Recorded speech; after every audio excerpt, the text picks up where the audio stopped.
I think working in the shop helps me understand how customers shop in real life. Because there's a lot of like my peers, everybody who works here is a book lover.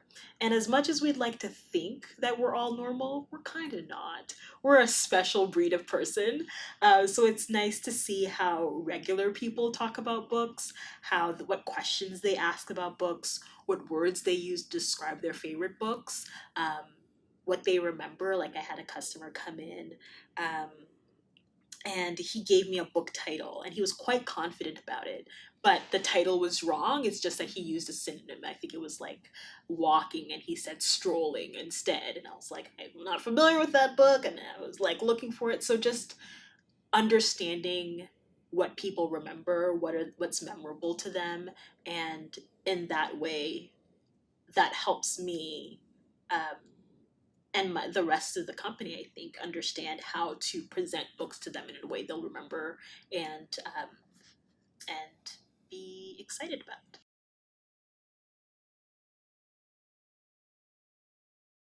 I like that it flips. It's my favorite thing. I love that because it's so tiny and that we have the magnetic skins on the spines and the cool light up back wall, that every once in a while we can flip the entire theme and it's like it's a new store. And so every time I have a shift, I'm like, did we do anything new today? Oh, okay. No, no, it's fine. And then it's like a surprise when it happens. So I think my favorite that I've witnessed has been the Tundra takeover. It was so beautiful because the colors were so soft and pastel, and all the books really worked well together. So it was like being in this like zen kidlit space when you walked in. Um, I missed the Boss Book takeover, which made me so sad. But from the pictures, it looked great.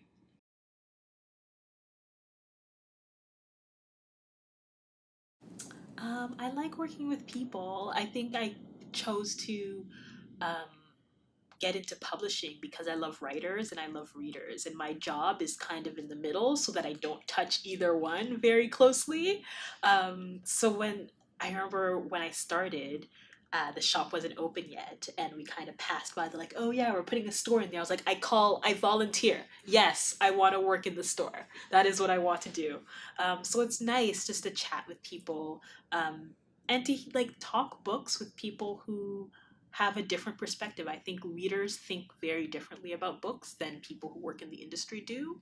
Um, and so it's exciting to hear what they have to say and their perspectives and what attracts them to the bookstore. Or sometimes they're not shopping for themselves, which is even more fun, right? Because then they're like, well, I don't know, I don't read much, but my girlfriend, what do you think she'd like? And that's like so fun.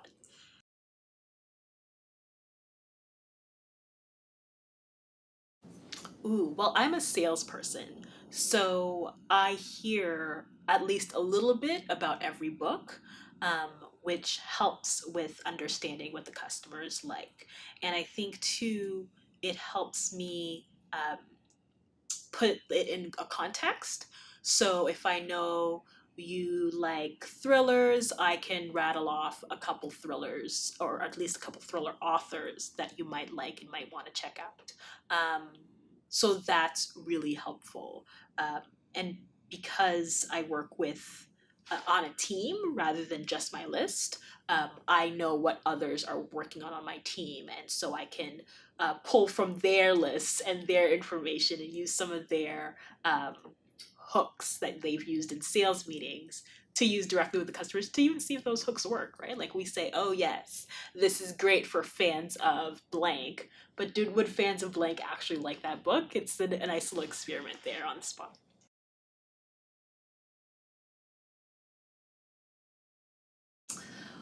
Well, An a customer recently recommended that I watch the Outlander series, which is a series based on the books that we have. Um, and because we were talking about thrillers, we were talking about historical fiction. I'm not a thriller person myself, but I love historical fiction as well. But I was like, I'm not sure because there's a lot of books and like how many seasons is it? And I like Scottish romance, but is there enough romance to pull like is it gonna be straight historical fiction? She's like, no, girl, listen. If you like X, Y, and Z, you'll definitely like it. Start with this season and work your way back. And here are the characters I love. I wasn't sure about the casting for this one, so it was a fun rapport. And so yeah, now definitely queued it up on Netflix because of that customer's recommendation. Even though my coworkers have been telling me about it for ages, it took a customer to say yes, it's good, and I'm like, okay, I trust your opinion.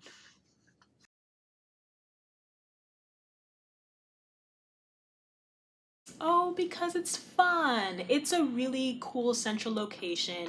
I mean, it should probably be on Toronto tourist maps anyway, since we're so close to other tourist destinations. You can pop in, get yourself some great penguin merch. I mean, who doesn't love penguin merch, right? And it's a fun place to get your books while you're in the city. There's lots of fun places, but while you're doing all your fun Toronto tourist activities, whether you're from here or not, it'd be nice to visit Toronto's littlest shop and pick up a book for somebody you love.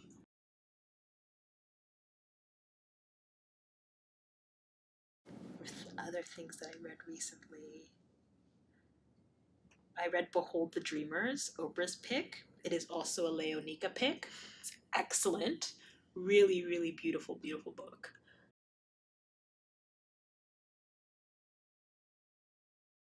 I have the Heidi.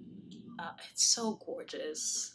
I don't even know if I remember what Heidi's about. I just remember when I was like 10, loving, loving, loving that book and wanting to live in the mountains and like milking goats or something like that, which is probably not irrelevant to the actual story.